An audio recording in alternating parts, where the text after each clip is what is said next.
ನಮಸ್ತೆ ವೀಕ್ಷಕರೇ, ಮತ್ತೊಮ್ಮೆ ನಮ್ಮ ಹೊಂಗಿರಣ ಯೂಟ್ಯೂಬ್ ಚಾನೆಲ್ಗೆ ನಿಮಗೆಲ್ಲ ಸ್ವಾಗತ ಸುಸ್ವಾಗತ. ಇಂದಿನ ಕಥೆ ಬಡವನೆಂದು ಅಪಮಾನ ಮಾಡಿದರು. ನಂತರ ಬ್ಯಾಂಕ್ ಮಾಲೀಕನ ಸತ್ಯ ಹೊರಬಂದಾಗ ಬೆಳಗ್ಗಿನ ಸಮಯ ಎಲ್ಲಾ ಅಂಗಡಿಗಳು ವ್ಯಾಪಾರಕ್ಕೆ ಸಿದ್ಧವಾಗಿದ್ದವು. ಅದೇ ಸಮಯದಲ್ಲಿ ನಗರದ ಅತಿದೊಡ್ಡ ಬ್ಯಾಂಕ್ ಆದ ಸಮೃದ್ಧಿ ಬ್ಯಾಂಕ್ ಕಡೆಗೆ ಒಬ್ಬ ವೃದ್ಧ ವ್ಯಕ್ತಿ ನಿಧಾನವಾಗಿ ಹೆಜ್ಜೆ ಹಾಕುತ್ತಿದ್ದರು. ಅವರ ಹೆಸರು ರಾಮಪ್ರಸಾದ್. ಅವರು ಬ್ಯಾಂಕಿನ ಬಾಗಿಲ ಹತ್ತಿರ ತಲುಪುತ್ತಿದ್ದಂತೆ ಅಲ್ಲಿ ನಿಂತಿದ್ದ ಸೆಕ್ಯೂರಿಟಿ ಗಾರ್ಡ್ ಅವರನ್ನು ಕೆಳಗಿನಿಂದ ಮೇಲಿನವರೆಗೆ ವಿಚಿತ್ರವಾಗಿ ನೋಡಿದ. ಅವನ ಕಣ್ಣುಗಳಲ್ಲಿ ನೀನು ಇಲ್ಲಿಗೆ ಯಾಕೆ ಬಂದಿದ್ದೀಯಾ ಎಂಬ ಪ್ರಶ್ನೆ ಎದ್ದು ಕಾಣುತ್ತಿತ್ತು. ರಾಮಪ್ರಸಾದ್ ಅವರು ಅವನನ್ನು ಗಮನಿಸದೆ ಬ್ಯಾಂಕ್ನ ಗಾಜಿನ ಬಾಗಿಲನ್ನು ತಳ್ಳಿ ಒಳಗೆ ಹೋದರು. ಅವರು ಒಳಗೆ ಹೋಗುತ್ತಿದ್ದಂತೆ ಅಲ್ಲಿದ್ದ ನೌಕರರು ಹಾಗೂ ಗ್ರಾಹಕರು ಅವರು ತಪ್ಪು ಜಾಗಕ್ಕೆ ಬಂದಿದ್ದಾರೆ ಎಂಬಂತೆ ಅವರನ್ನು ವಿಚಿತ್ರವಾಗಿ ನೋಡತೊಡಗಿದರು. ಅವರು ನಿಧಾನವಾಗಿ ನಡೆದು ಇನ್ಕ್ವೈರಿ ಕೌಂಟರ್ ಬಳಿ ಹೋದರು. ಅಲ್ಲಿ ರತಿಕಾ ಎಂಬ 30 ವರ್ಷದ ಮಹಿಳೆ ಕುಳಿತಿದ್ದಳು. ರತಿಕಾ ತನ್ನ ಕೆಲಸಕ್ಕಿಂತ ಹೆಚ್ಚಾಗಿ ಫೋನ್ನಲ್ಲಿ ಮಗ್ನಳಾಗಿದ್ದಳು ಹಾಗೂ ಅವಳ ಮುಖದಲ್ಲಿ ಒಂದು ರೀತಿಯ ಅಹಂಕಾರವಿತ್ತು. ರಾಮಪ್ರಸಾದ್ ಅವರು ಬಹಳ ವಿನಮ್ರತೆಯಿಂದ ಹೇಳಿದರು, ಮಗಳೇ, ನನಗೆ ಬ್ಯಾಂಕ್ನಿಂದ ಹಣವನ್ನು ಹಿಂಪಡೆಯಬೇಕಿತ್ತು. ರತಿಕಾ ಅವರನ್ನು ಕಣ್ಣು ಅರಳಿಸಿ ನೋಡಿದಳು. ಸಾಮಾನ್ಯ ಧೋತಿ ಕುರ್ತ ಧರಿಸಿದ ಒಬ್ಬ ವೃದ್ಧ, ಕಾಲುಗಳಲ್ಲಿ ಸವೆದು ಹೋದ ಚಪ್ಪಲಿಗಳು. ರತಿಕಾ ಮನಸ್ಸಿನಲ್ಲೇ ಅಂದುಕೊಂಡಳು, ಬಹುಶಃ ಇವರು 2000 ರೂಪಾಯಿ ಪಿಂಚಣಿ ಹಣವನ್ನು ತೆಗೆಯಲು ಬಂದಿರಬೇಕು ಎಂದು. ಅವಳು ಒರಟಾಗಿ ಹೇಳಿದಳು, ಹಣ ತೆಗೆಯುವುದಿದ್ದರೆ ಆ ಕೌಂಟರ್ಗೆ ಹೋಗಿ, ಇಲ್ಲಿ ಹಣ ಕೊಡುವುದಿಲ್ಲ.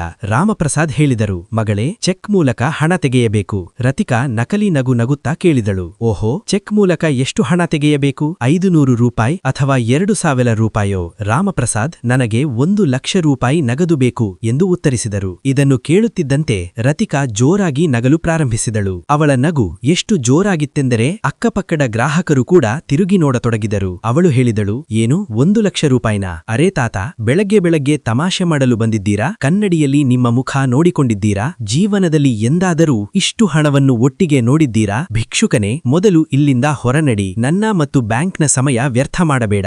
ರಾಮಪ್ರಸಾದ್ ಅವರ ಮುಖ ಅಪಮಾನದಿಂದ ಕೆಂಪಾಯಿತು. ಅವರು ನಡುಗುವ ಧ್ವನಿಯಲ್ಲಿ ಹೇಳಿದರು, ಮಗಳೇ, ನೀನು ಹೀಗೇಕೆ ಮಾತನಾಡುತ್ತಿದ್ದೀಯಾ? ನನ್ನ ಖಾತೆ ಇದೇ ಬ್ಯಾಂಕ್ನಲ್ಲಿದೆ. ನೀನು ಒಮ್ಮೆ ಈ ಚೆಕ್ ಅನ್ನು ನೋಡು. ರತಿಕಾ ಈಗ ಕಿರುಚಲು ಶುರು ಮಾಡಿದಳು. ನನಗೆ ಯಾವುದೇ ಚೆಕ್ ನೋಡುವ ಅಗತ್ಯವಿಲ್ಲ. ಇಷ್ಟು ದೊಡ್ಡ ಬ್ಯಾಂಕ್ ಒಳಗೆ ಬರಲು ನಿನಗೆ ಎಷ್ಟು ಧೈರ್ಯ? ಈ ಬ್ಯಾಂಕ್ ನಿನ್ನಂತಹ ಭಿಕ್ಷುಕರಿಗಾಗಿ ಅಲ್ಲ. ಇಲ್ಲಿ ನಗರದ ದೊಡ್ಡ ಶ್ರೀಮಂತರು ಬರುತ್ತಾರೆ. ಇಲ್ಲಿ ಖಾತೆ ತೆರೆಯಲು ನಿನಗೆ ಯೋಗ್ಯತೆಯೂ ಇಲ್ಲ.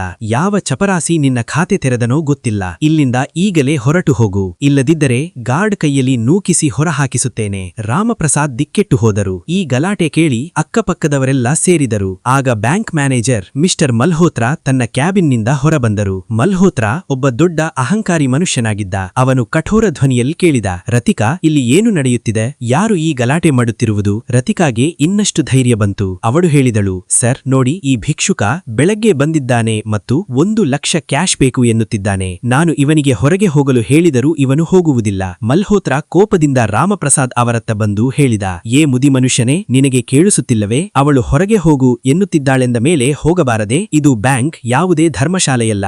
ರಾಮಪ್ರಸಾದ್ ಕೈ ಮುಗಿದು ಹೇಳಿದರು, ಸಾಹೇಬರೇ, ನಾನು ಭಿಕ್ಷುಕನಲ್ಲ, ಇದು ನನ್ನ ಹಣ. ಮಲ್ಹೋತ್ರಾ ತನ್ನ ತಾಳ್ಮೆ ಕಳೆದುಕೊಂಡು ರಾಮಪ್ರಸಾದ್ ಅವರ ಎದೆಗೆ ಜೋರಾಗಿ ನೂಕಿ ಹೊರನಡಿ ಇಲ್ಲಿಂದ ಎಂದು ಹೇಳಿದರು. ತಳ್ಳಿದ ವೇಗಕ್ಕೆ 60 ವರ್ಷದ ರಾಮಪ್ರಸಾದ್ ಸಮತೋಲನ ಕಳೆದುಕೊಂಡು ನೆಲಕ್ಕೆ ಬಿದ್ದರು. ಅವರ ಪಾಸ್ಬುಕ್ ಮತ್ತು ಚೆಕ್ ಕೈಯಿಂದ ಜಾರಿ ದೂರ ಬಿದ್ದವು. ಅವರ ತಲೆಗೆ ಸಣ್ಣ ಪೆಟ್ಟಾಯಿತು. ಇಡೀ ಬ್ಯಾಂಕ್ನಲ್ಲಿ ಮೌನ ಆವರಿಸಿತು. ನಂತರ ಮ್ಯಾನೇಜರ್ ಗಾರ್ಡ್ ಮೇಲೆ ಕಿರುಚಿದ, ಏನು ನೋಡುತ್ತಾ ನಿಂತಿದ್ದೀಯಾ? ಇವನನ್ನು ಎತ್ತಿ ಹೊರ ಎಸೆ. ಎಲ್ಲಿಂದ ಬರುತ್ತಾರೋ ಇಂತಹವರು ಬ್ಯಾಂಕ್ ವಾತಾವರಣ ಹಾಳು ಮಾಡಲು? ಬ್ಯಾಂಕ್ನ ಹೊರಗೆ ರಾಮಪ್ರಸಾದ್ ನೆಲದ ಮೇಲೆ ಕುಳಿತಿದ್ದರು. ಕಣ್ಣುಗಳಲ್ಲಿ ಅಸಹಾಯಕತೆಯ ಕಣ್ಣೀರಿತ್ತು. ಅವರು ಇಡೀ ಜೀವನ ಪ್ರಾಮಾಣಿಕವಾಗಿ ಕಷ್ಟಪಟ್ಟು ಹಣ ಗಳಿಸಿದ್ದರು. ಆದರೆ ಇಂದು ಅವರದ್ದೇ ಹಣ ಅವರನ್ನು ಭಿಕ್ಷುಕನನ್ನಾಗಿ ಮಾಡಿತ್ತು. ಅವರು ಅಳುತ್ತಾ ಮನೆಗೆ ಹೋದರು. ನಂತರ ತಮ್ಮ ಮಗ ಅರ್ಜುನ್ಗೆ ಫೋನ್ ಮಾಡಿದರು. ಅರ್ಜುನ್ ಆಗ ದೆಹಲಿಯಲ್ಲಿ ಒಂದು ದೊಡ್ಡ ಮೀಟಿಂಗ್ನಲ್ಲಿದ್ದ.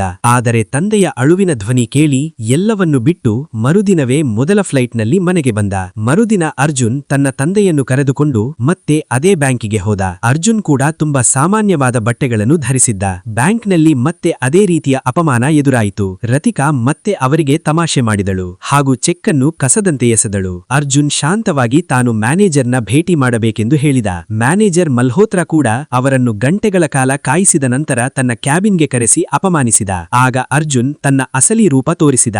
ಅವನು ತನ್ನ ಫೋನ್ನಿಂದ ಒಂದು ಕರೆ ಮಾಡಿದ. ಕೆಲವೇ ಕ್ಷಣಗಳಲ್ಲಿ ಬ್ಯಾಂಕ್ನ ರೀಜನಲ್ ಹೆಡ್ ಹಾಗೂ ತನಿಖಾ ತಂಡ ಅಲ್ಲಿಗೆ ಬಂತು. ಅರ್ಜುನ್ ಮಲ್ಹೋತ್ರಾನ ಕಣ್ಣಲ್ಲಿ ಕಂಡಿಟ್ಟು ಹೇಳಿದ, ಮಿಸ್ಟರ್ ಮಲ್ಹೋತ್ರಾ, ನನ್ನ ಹೆಸರು ಹೆಸರು ಅರ್ಜುನ್. ನಿನ್ನೆ ನೀವು ಯಾರನ್ನು ಭಿಕ್ಷುಕ ಎಂದು ಭಾವಿಸಿ ನೂಕಿದರೋ ಅವರು ನನ್ನ ತಂದೆ. ನಾನು ಅರ್ಜುನ್, ಈ ಸಮೃದ್ಧಿ ಬ್ಯಾಂಕ್ನ ಅತಿದೊಡ್ಡ ಪಾಲುದಾರ ಮತ್ತು ಮಾಲೀಕ. ಇದನ್ನು ಕೇಳುತ್ತಿದ್ದಂತೆ ಮ್ಯಾನೇಜರ್ನ ಕಾಲು ಕೆಳಗಿನ ಭೂಮಿ ಕುಸಿದಂತಾಯಿತು. ಅರ್ಜುನ್ ನಿನ್ನೆಯ ಸಿಸಿಟಿವಿ ಫೂಟೇಜ್ ಅನ್ನು ಎಲ್ಲರ ಮುಂದೆ ತೋರಿಸಿದ. ಅದರಲ್ಲಿ ರತಿಕಾ ನಗುವುದು ಮತ್ತು ಮಲ್ಹೋತ್ರಾ ನೂಕುವುದು ಸ್ಪಷ್ಟವಾಗಿತ್ತು. ಅರ್ಜುನ್ ತಕ್ಷಣವೇ ಮ್ಯಾನೇಜರ್, ರತಿಕಾ ಮತ್ತು ಆ ಗಾರ್ಡ್ ಅನ್ನು ಕೆಲಸದಿಂದ ವಜಾ ಮಾಡಿದ. ಅವನು ಇಡೀ ಸಿಬ್ಬಂದಿಗೆ ಪಾಠ ಕಲಿಸಿದ.